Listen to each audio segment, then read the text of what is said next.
Namun mereka tetap teruskan juga. Akibatnya penduduk kampung diganggu. Setiap malam mereka dengar orang menjerit dan menyanyi. Kubur tu memang dah ada sejak kampung tu dibuka lagi.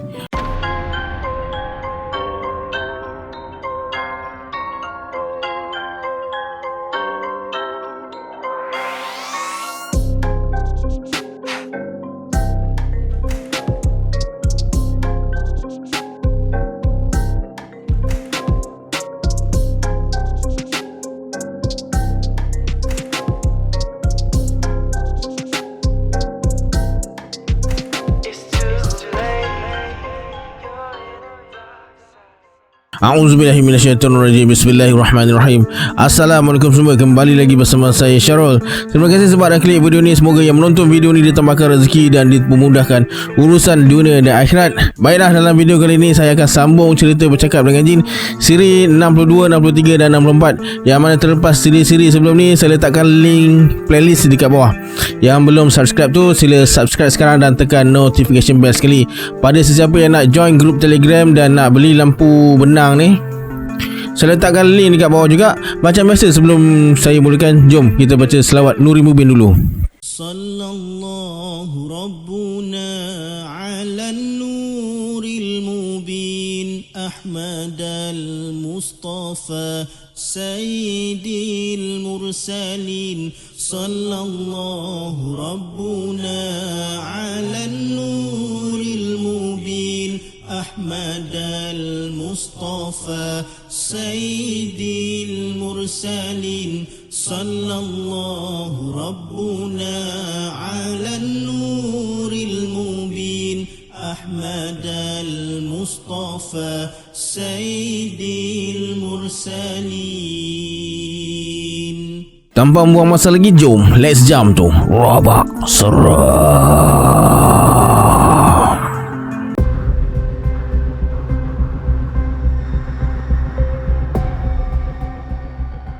Datuk TJ dan Haji Salim renung ke tanah perkuburan yang dipenuhi dengan pokok-pokok kecil. Batu nisan yang dibuat dari batu gunung tak berapa kelihatan, kecuali sebuah kubur yang terletak di kawasan tanah yang agak tinggi. Batu nisannya kelihatan menonjol. Bentuknya juga tak sama dengan batu nisan yang lain. Tingginya separas pinggang. Batunya bulat dan penuh dengan lumut. Datuk TJ bersuara, mustahil ada orang sesat dekat sini. Tak ada sebab kenapa perempuan tua tu nak bawa anaknya ke sini. Dia nak cari apa? Kita dipermainkan ni. Kemudian Haji Salim ajak Datuk TJ bersihkan kawasan kubur lama tu. Hari mula beransur gelap. Jam dah pukul 6.30 petang. Tiba-tiba TJ panggil datuk dia dan bagi tahu yang dia nampak macam ada orang dekat kubur hujung. Sebab dia terdengar bunyi suara orang terbatuk dan pokok-pokok kecil dekat situ bergerak-gerak. Datuk TJ dan Haji Salim saling berpandangan. Kemudian Datuk TJ ajak Haji Salim pergi ke sana. Mereka pun bergerak ke arah kubur yang terpisah dengan kubur yang lain tu. Lebih kurang 15 kaki nak sampai ke kubur tersebut. Datuk TJ dan Haji Salim berhenti melangkah. Memang ada manusia dekat situ, pakai tudung putih, tunduk menghadap tanah kubur. Dia tengah cabut rumput dan patahkan pokok-pokok kecil dekat situ. Datuk TJ bagi salam tapi dia tak menjawab. Haji Salim bersuara, buat apa tu? Bersihkan kubur. Kenapa bersih kubur dekat nak malam? Waktu lain tak ada masa. Nak makan marilah. Datuk TJ dan Haji Salim saling berpandangan. Kemudian mereka berdua terus mendekati orang tu. TJ pun ikut sekali. Dalam suasana yang beransur gelap dekat kawasan perkuburan lama tu, mereka nampak seorang perempuan berselendang, berkain batik Jawa dan pakai baju kebaya, membongkokkan badan. Rupa-rupanya dia tengah makan. Tak guna tangan, macam kucing tengah makan. Datuk TJ tegur, kenapa duduk macam tu? Perempuan tu terus bangun dan pandang tepat ke arah mereka bertiga. Mukanya masih ditutup dengan kain selendang, cuma bahagian mata je yang kelihatan. Haji Salim bertanya, awak ni siapa sebenarnya? Tak kenal. Saya yang jumpa awak tadi. Saya jumpa budak ni. Yang jumpa saya tu perempuan tua, awak muda. Memanglah tadi saya tua. Bila dah makan atas kubur ni, saya jadi muda. Kemudian perempuan tu jatuhkan selendang yang tutup sebahagian mukanya tu. Bila kain tu jatuh atas dada, muka Datuk TJ dan Haji Salim berkerut. TJ jadi pucat. Wajah perempuan tu amat menakutkan. tak ada daging dekat pipi dia, tak ada biji mata. Cuma yang ada tulang-tulang dagu, pipi dan tempurung kepala je. Bila dia angkat kain selendang untuk tutup muka dia balik, TJ nampak jari tangannya tak berdaging. Yang anehnya, bila dia tutup balik wajahnya, mata dia nampak macam biasa je. Kemudian perempuan tu luruskan kedua belah tangannya ke atas. Serentak dengan tu, mereka terdengar orang ketawa dari arah pokok-pokok besar dekat situ. Gema ketawa tu memanjang dan akhirnya kedengaran sayup-sayup dan terus hilang. Datuk TJ terus ajak mereka semua balik. Mereka pun mulakan langkah. Bila sampai dekat hutan lalang, mereka terdengar suara budak menangis. Datuk TJ dan Haji Salim buat tak kisah dengan semuanya tu dan teruskan perjalanan dengan tenang. Sebenarnya selain dari terdengar bunyi suara budak menangis, mereka juga diganggu oleh lintasan bayangan hitam yang membuatkan langkah mereka berhenti. Tapi mereka teruskan berjalan setiap kali bayangan hitam tu menjelma. Senja mula tiba. Mereka masih lagi berada dalam kawasan lalang tu. Akhirnya mereka sampai di pinggir jalan antara rumah Datuk TJ dengan Haji Salim, dan mereka berhenti kejap dekat situ. Haji Salim bersuara, "Pelik apa yang kita alami tadi." "Ya, betul. Kau ingat tak, 10 tahun lepas keadaan yang sama macam ni pernah terjadi?" Haji Salim memang ingat kejadian 10 tahun lepas tu. Mereka dengar suara orang menjerit, menyanyi dan bergendang dari kubur lama waktu malam. Masa tu ada persatuan sejarah dari luar mengatakan kubur lama tu kubur seorang pahlawan Melayu. Mereka terus buat tahlil dekat situ, tapi Datuk TJ dengan Haji Salim larang sebab mereka tak tahu sama ada orang yang mati tu beragama Islam atau bukan. Namun mereka tetap teruskan juga. Akibatnya penduduk kampung diganggu. Setiap malam mereka dengar orang menjerit dan menyanyi. Kubur tu memang dah ada sejak kampung tu dibuka lagi. Kemudian mereka bertiga bangun dan menuju ke rumah Haji Salim sebab Haji Salim nak tunjukkan keris yang baru dibuatnya pada Datuk TJ. Sampai dekat bangsal Haji Salim, Datuk TJ jumpa beberapa helai daun keladi besar. Dia terus ambil daun keladi tu, dilipat dua, kemudian dimasukkan ke dalam poket seluar. Haji Salim bertanya, "Dari mana awak dapat daun keladi tu?" "Atas pelantar tu." Pada mulanya Haji Salim nampak cemas, tapi bila Datuk TJ cakap daun keladi tu tak mendatangkan sebarang kesan, Haji Salim mula rasa lega. Biasanya daun keladi digunakan untuk menuntut ilmu salah. Kemudian Datuk TJ dan Haji Salim buat keputusan nak pergi ke kawasan tanah perkuburan lama tu pukul 1 pagi Jumaat minggu depan.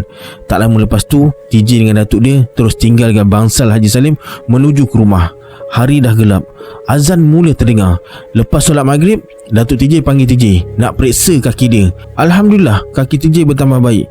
Malam tu Datuk TJ bagi tahu TJ yang dia ada tugas yang mencabar.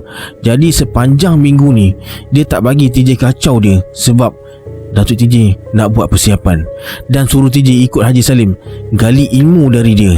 Pagi menjelma. Suasana pagi tu terasa lembap sebab malam tadi hujan lebat. Pagi tu Datuk TJ bercadang nak pergi menembak ayam hutan dan suruh TJ ke rumah Haji Salim tengok dia buat keris. Setelah bersiap-siap, Datuk TJ mulakan perjalanan. Cuaca pagi yang lembap tu membuatkan TJ malas nak ke mana-mana. Tapi bila teringat nasihat nenek dia supaya jangan jadi lelaki pemalas, dia terus bangun dan bersiap nak ke rumah Haji Salim. Masa TJ tengah bersiap-siap tu, Haji Salim pula datang ke rumah dia dan minta izin dari nenek TJ nak bawa TJ ke kampung Haji Arif di Temuh, nak ambil biji benih durian dari sepupu dia.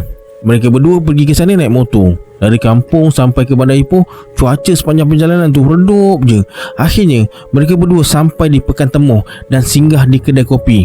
Lepas minum kopi, Haji Salim ajak TJ berjalan-jalan dulu. Mereka pun melangkah keluar dari pinggir jalan yang menuju ke Pekan Tapah.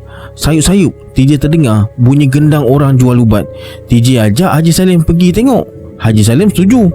Mereka berdua percepatkan langkah menuju ke arah manusia yang sedang berlonggok mengerumuni penjual ubat tersebut.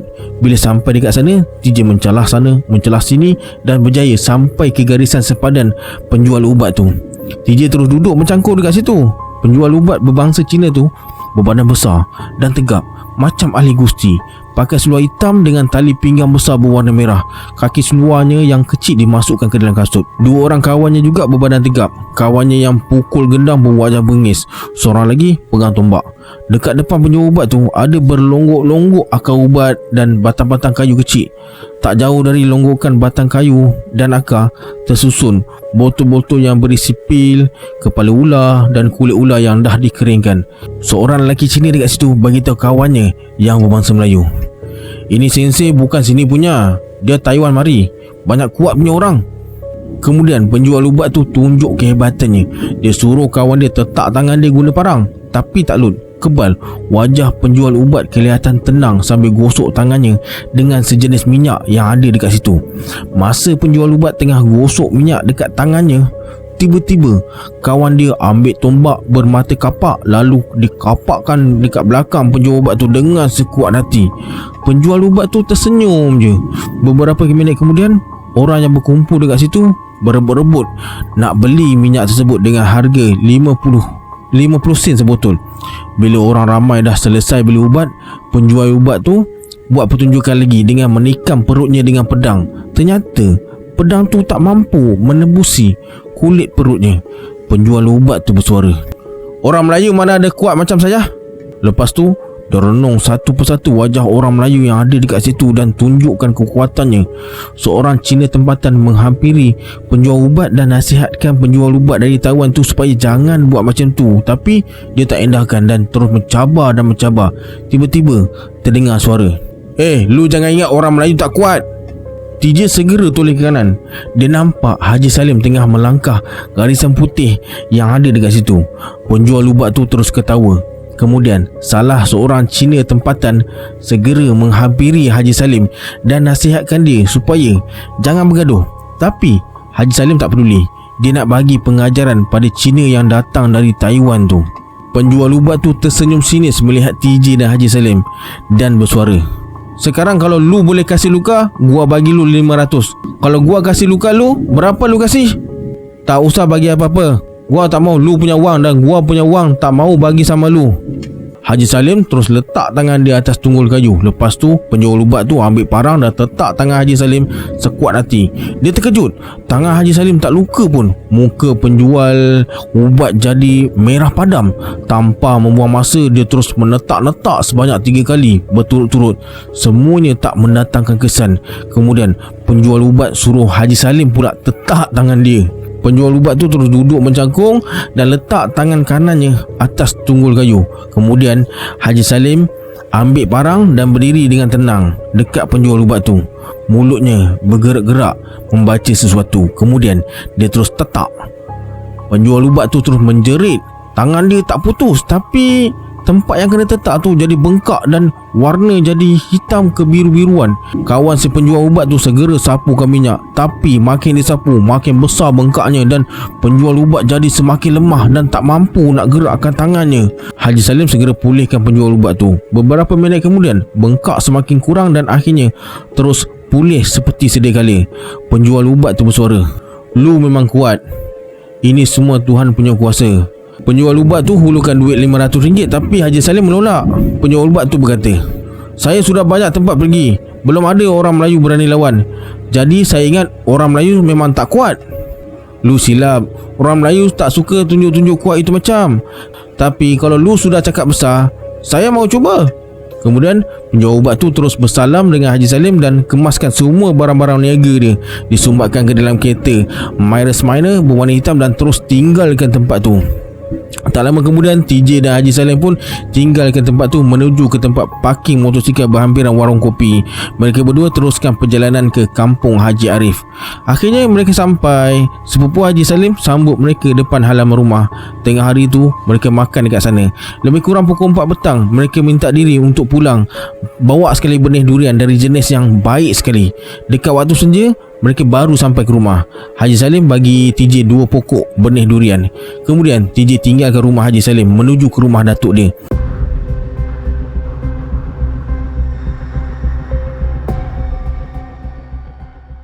Hari semakin gelap. TJ percepatkan langkah. Sampai dekat pokok besar, hati dia mula berdebar-debar. TJ toleh ke kiri dan terpandang seseorang tengah berdiri di sebalik pokok besar. Nampak macam datuk dia, tapi bila TJ panggil, benda tu terus hilang. TJ terus renung balik ke arah pokok tu. Dia nampak seorang perempuan pakai serban putih. Perempuan tu panggil TJ tapi dia tahu perempuan tu bukan manusia. TJ terus baca ayat kursi. Perempuan tu hanya tersenyum je. Disebabkan takut, TJ terus lari sekuat hati. Benih durian tu dia campakkan entah ke mana. Sampai dekat rumah, TJ tengok datuk dengan nenek dia dah berada dekat muka pintu. Mereka tak tanya pun bila tengok muka TJ pucat. Datuk TJ suruh TJ mandi. Baju yang dia bawa tu jangan dibawa masuk ke rumah. Kejadian yang dia alami tadi, TJ tak bagi tahu datuk dia. Lepas makan malam, TJ ceritakan kejadian yang dia alami dengan Haji Salim dekat Temuh tu. Datuk TJ tak terkejut. Dia bersuara, "Sebab tu aku suruh kau ikut dia. Orang yang berilmu tak pernah tunjukkan ilmunya pada sebarang orang dan sebarang tempat." Lepas berbual dengan datuk dia, TJ terus bangun dan masuk ke dalam bilik. Datuk TJ pula mula baca Yasin. Makin lama makin sayup. Suara datuk TJ kedengaran dan akhirnya TJ tertidur.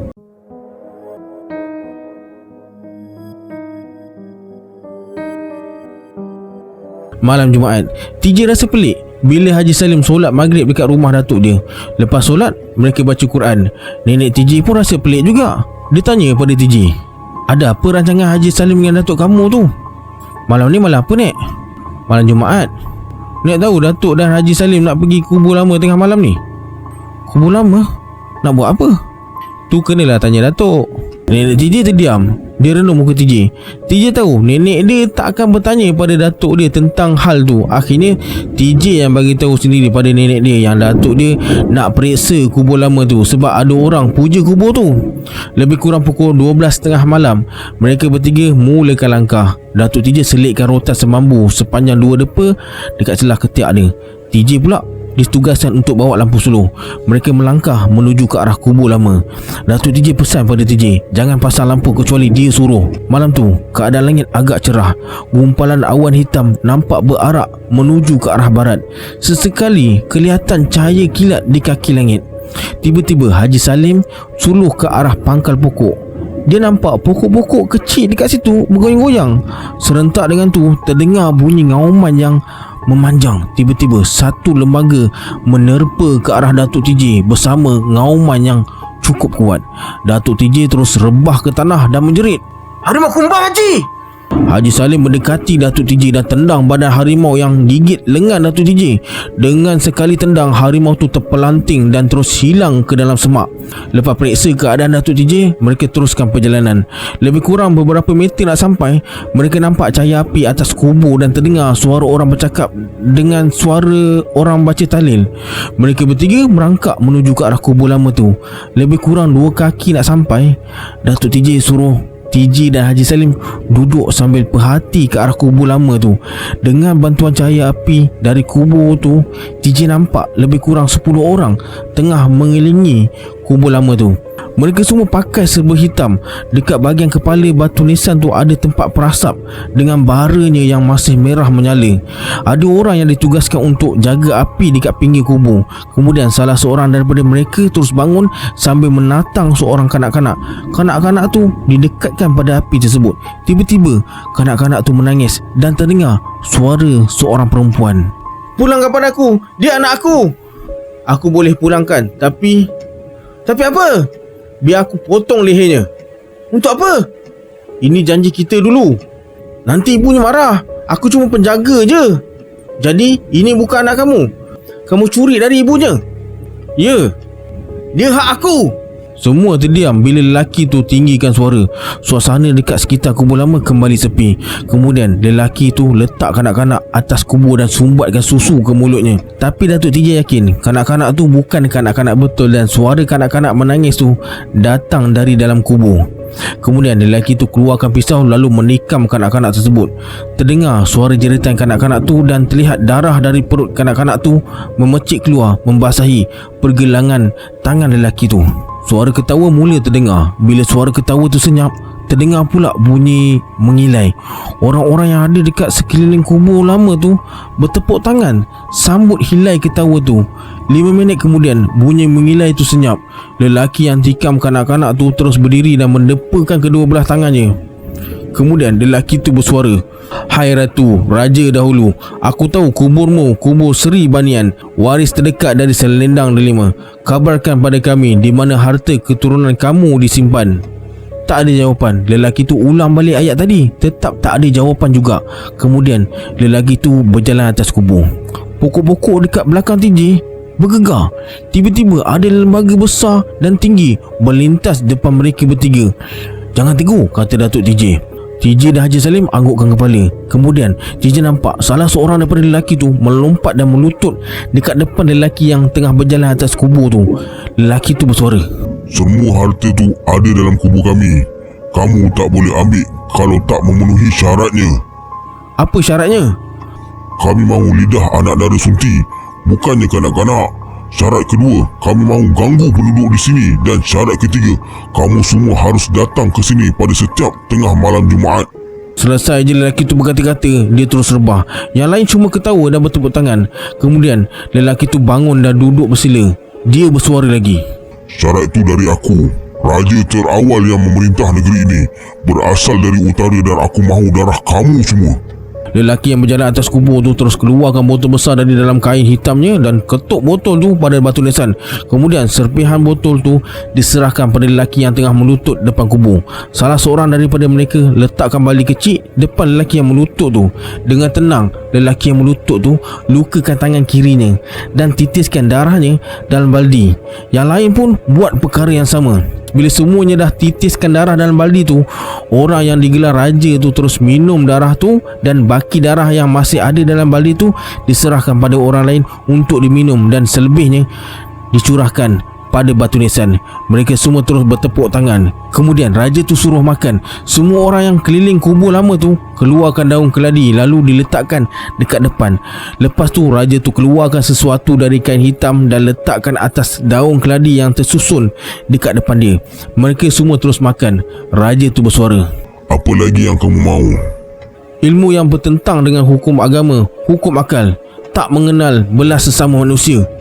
"Baik, setiap kamu yang ada di sini harus bawa lidah anak dara sunti." Datuk TJ dan Haji Salim mula rasa gelisah. Mereka tahu kalau mereka yang dekat kubur lama tu patuh dengan permintaan raja tu, gadis-gadis sunti yang tak berdosa akan jadi mangsa. Bila mereka menculik pada waktu malam, tubuh mereka sukar dilihat dengan mata kasar. Tiba-tiba Haji Salim terbatuk dengan kuat. Semua orang yang dekat kubur tu segera bangun. Mereka terus bakar andang daun kelapa. Seluruh kawasan kubur jadi terang benderang. Kain hitam yang tutup kepala mereka jatuhkan. Semuanya berawak pendek dengan wajahnya yang bengis. Dalam keadaan cemas tu, Datuk TJ terus melompat dan berdiri tak jauh daripada mereka. "Maksiat!" pekik Datuk TJ. Haji Salim dan TJ terus berdiri kiri dan kanan Datuk TJ. Pada mulanya kumpulan berjubah hitam tu nak serang mereka. Tetapi bila mereka tengok Haji Salim lambaikan tangan ke arah hutan seolah-olah panggil orang lain keluar dari hutan tu, kumpulan tu berpandangan sesama sendiri. Datuk TJ bertanya, "Apa yang kamu buat dekat sini?" Tak ada jawapan. Semua anggota kumpulan tu melangkah setapak ke belakang. Kemudian mereka semua lari redah pokok-pokok yang ada dekat sekitar kawasan tu. Haji Salim terus kejar mereka dengan harapan salah seorang daripada mereka ditangkap. Tapi gagal. Kumpulan berjubah hitam tu cukup cekap berlari dalam keadaan gelap. Apa yang mereka bawa, semua mereka sempat sambar dan bawa lari bersama. Haji Salim kembali mendapatkan TJ dengan datuk dia yang berdiri dekat kubur. Tanpa banyak cakap, mereka pun tinggalkan kawasan kubur lama tu. Masa dalam perjalanan pulang tu, hujan turun dengan lebatnya. Habis basah kuyup mereka malam tu. Haji Salim terus menuju ke rumahnya. TJ dengan datuk dia teruskan perjalanan.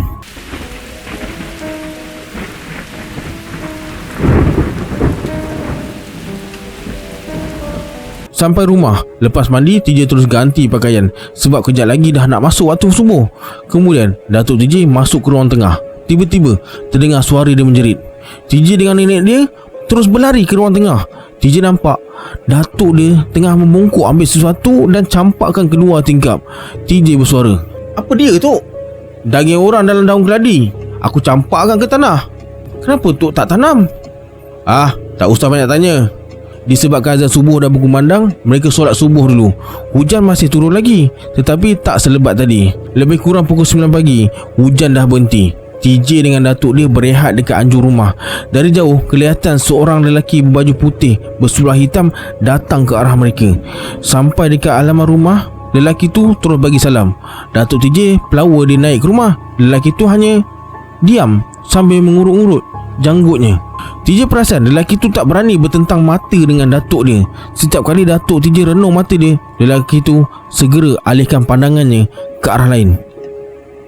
Datuk TJ bersuara, "Rasanya kita pernah berjumpa, tapi di mana saya tak ingat." Lelaki tu tak menjawab. Dia palingkan mukanya ke kiri dan terus melangkah pergi. Datuk TJ terpenung kejap.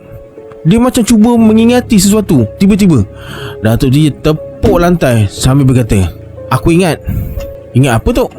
"Lelaki tu pernah datang jumpa aku dekat rumah ni waktu malam. Masa tu dia pakai jubah sambil bilang tasbih." "Siapa orangnya tu?" "Namanya aku tak tahu, tapi dia pernah bagi amaran pada aku sebab tolong perempuan yang aku jadikan anak angkat tu." TJ terbayang wajah Sariah dan ibunya. Dah lama mereka tak datang jumpa datuk dia. Tak lama lepas tu, Haji Salim datang dengan membawa sebilah keris. Dia ajak Datuk TJ pergi ke kubur lama tu. Datuk TJ setuju. Tanpa bagi tahu nenek TJ, mereka bertiga terus menuju ke kawasan kubur lama. Sampai dekat sana, kesan darah dekat batu nisan dah tak kelihatan. Semuanya hilang kena air hujan malam tadi. Datuk TJ dan Haji Salim terus periksa seluruh kawasan kubur lama tu. Mereka terjumpa dengan sepihan tembikar, tempat perasap dan beberapa ketul kemenyan yang bertaburan. Setelah puas periksa, mereka buat keputusan untuk balik ke rumah. Mereka pun mula melangkah tinggalkan kawasan kubur lama tu. Bila sampai dekat sungai, mereka terdengar suara orang perempuan panggil nama Haji Salim dan Datuk TJ bertalu-talu. Datuk TJ dan Haji Salim buat tak kisah je dengan panggilan tu. Mereka teruskan perjalanan hingga sampai ke rumah.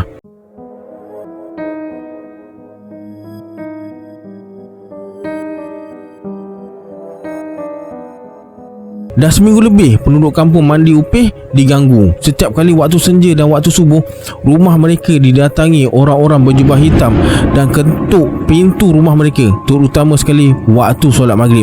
Kalau pintu tak dibuka, mereka akan terus ketuk, tok tok tok tok tok. Kalau dibiarkan, papan pintu akan pecah. Bila dibuka, mereka hanya nampak belakang manusia berjubah hitam dalam tempoh beberapa saat, kemudian terus hilang. Kalau yang buka pintu tu lelaki, dia akan nampak wanita cantik pakai serba kuning dengan wajah yang menawan. Bila direnung lama-lama, wajahnya akan bertukar jadi hodoh, gigi bertaring, penuh darah, hidung dengan matanya berlubang dengan beberapa ulat keluar. Sebelum hilangkan diri, perempuan tu akan ketawa. Dari mulutnya akan keluar bau yang amat busuk. Malang bagi orang luar atau saudara mara yang datang melawat di kampung tu waktu maghrib. Mereka terpaksa baca ayat Al-Fatihah 4 kul dan 2 kalimah syahadah dengan kuat.